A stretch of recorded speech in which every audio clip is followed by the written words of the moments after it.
भारत माता की, भारत माता की। करे योग रहे निरोग। हम बोलेंगे करे योग, आप लोग क्या बोलोगे? जोश के साथ, करे योग, करे योग। गुड, बहुत अच्छा, जोरदार।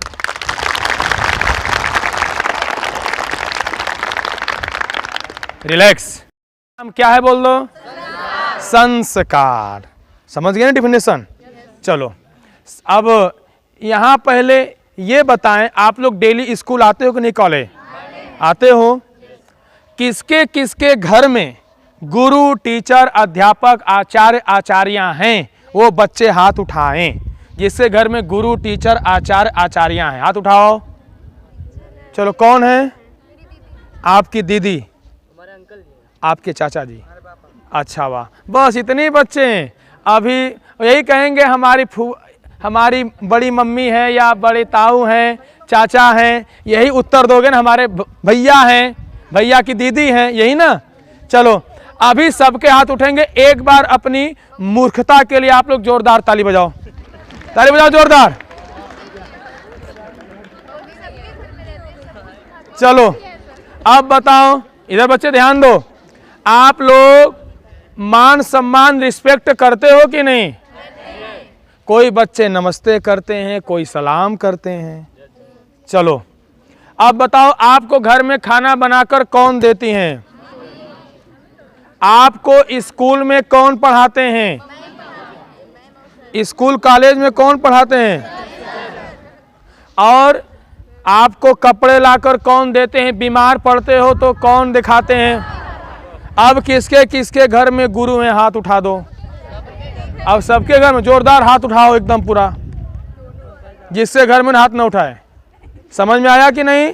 जोरदार क्लैपिंग करो। चलो, इसी को कहते हैं, महर्षि स्वामी दयानंद जी कहते हैं, मातृदेवो भव, पितृदेवो भव, आचार्य देवो भव। पहला गुरु कौन है? माता। दूसरा गुरु पिता। तीसरा गुरु टीचर, अध्यापक, आचार्य, आचार्या। अब समझ में आई कि नहीं?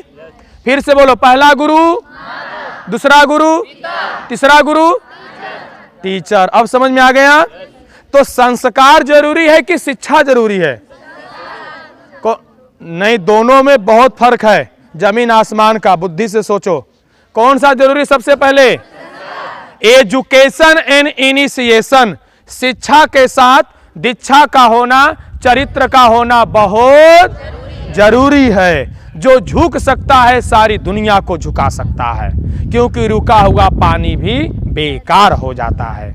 अपनी बुरी आदत समय पर नहीं बदलोगे तो बुरी आदत आपका समय बदल देगी।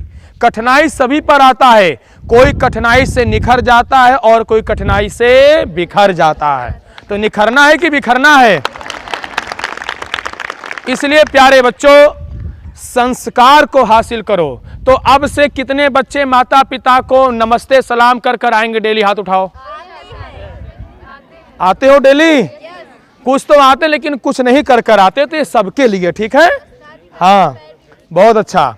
अब अगली बात बच्चों, संस्कार का मतलब कोई भी काम करो, गलती होती है, लेकिन गलती से ही क्या होती है? सीख मिलती है। वेद कितने होते हैं? कौन कौन?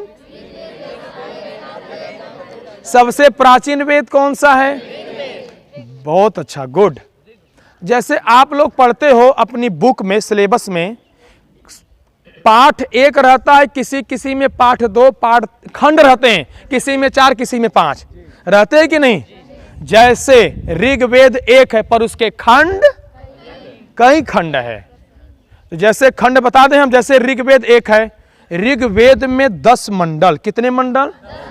10 मंडल, 18 अष्टक, 84 अनुवाक, 1028 सूक्त, 12,000 छंद, 21 शाखा, 25,05,795 शब्द, 4,32,000 अक्षर हैं और 10,552 मंत्र हैं। किसमें?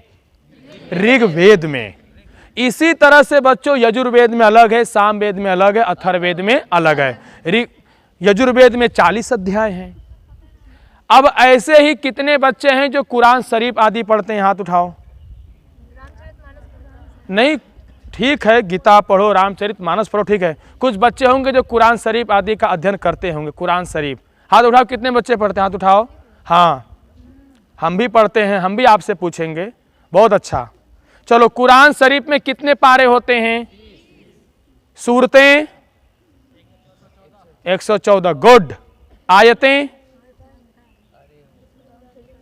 सजिदा? तो नहीं, बहुत सारे नहीं, संख्या होता है। तो प्यारे बच्चों सुनो, कुरान शरीफ में 30 सिपारे, 114 सूरतें, 6636 आयतें, 14 सजिदा, 543 रुकू, 750 छंद, ये कुरान शरीफ के अंदर है। कुरान शरीफ का केमिस्ट्री ग्रंथ हदीस। हदीस में आया कि तुम किसी भी इंसान और मनुष्य के साथ दुश्मनी मत करो, क्योंकि प्रत्येक मनुष्य के अंदर ईश्वर का वास होता है। मनुष्य का मनुष्य से दुश्मनी करना ईश्वर खुदा अल्लाह परमात्मा दुश्मनी करने के बराबर होता है।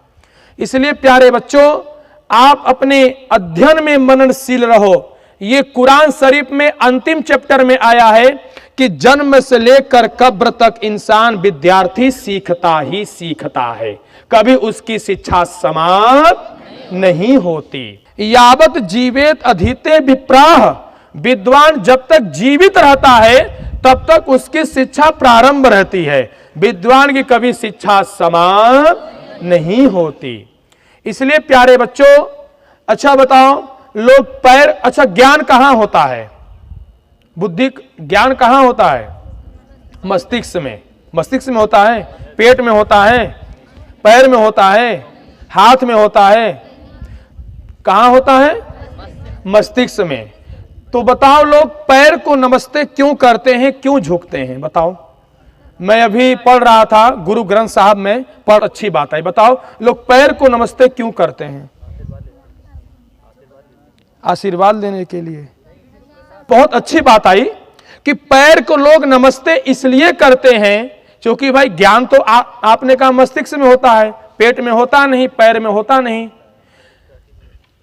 उसमें आया है कि इसलिए नमस्ते करते हैं क्योंकि वह व्यक्ति श्रेष्ठ कदम पे उसके आचरण चलते हैं। यदि श्रेष्ठ कदम पर नहीं चलेंगे तो उसको दुनिया में कोई दंडवत प्रणाम करने वाला नहीं है। ये गुरु ग्रंथ साहब में आया।